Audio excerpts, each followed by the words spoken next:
Hello friends, welcome to Creative Medicine. In this lecture, we will learn about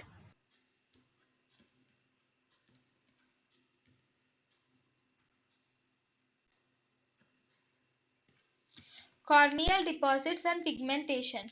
Gold gets deposited in basement's membrane silver first. Silver gets deposited in deciment's membrane. Silver gets deposited in deciment's membrane in agaroses.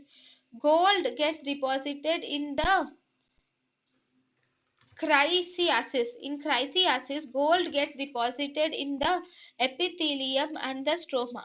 In chrysiasis, gold gets deposited in the epithelium and stroma. In chrysiasis, gold gets deposited in the epithelium and stroma. In the Wilson's disease, the copper gets deposited as Kayer-Fleischer ring and it gets deposited in the deciment's membrane as Kayer-Fleischer ring. Then in pigment dispersion syndrome, the uh, deposition occurs as Krukenberg spindle in the endothelium. There is deposition occurs in pigment dispersion syndrome. Then we have conditions like vortex keratopathy or in vortex keratopathy. In vortex keratopathy actually occurs Vortex keratopathy will occur due to amiodarone, chloroquine and NSAIDs, and here there is whorled pattern is seen, and this vortex keratopathy, here deposition occurs in the epithelium mainly. Then we have spheroidal degeneration. In spheroidal degeneration, the deposition mainly occurs in the anterior stroma in spheroidal degeneration. Then we also have common nodular degeneration or Salzmann's nodular degeneration. In Salzmann's nodular degeneration, there is superficial stromal opacities are seen in Salzmann's nodular degeneration.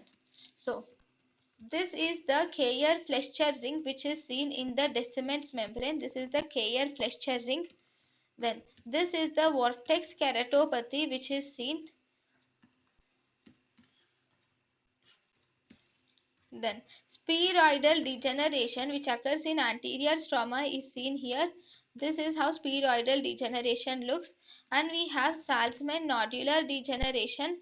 Salzmann's nodular degeneration occurs here. It is superficial stromal opacities are associated with this stromal opacities.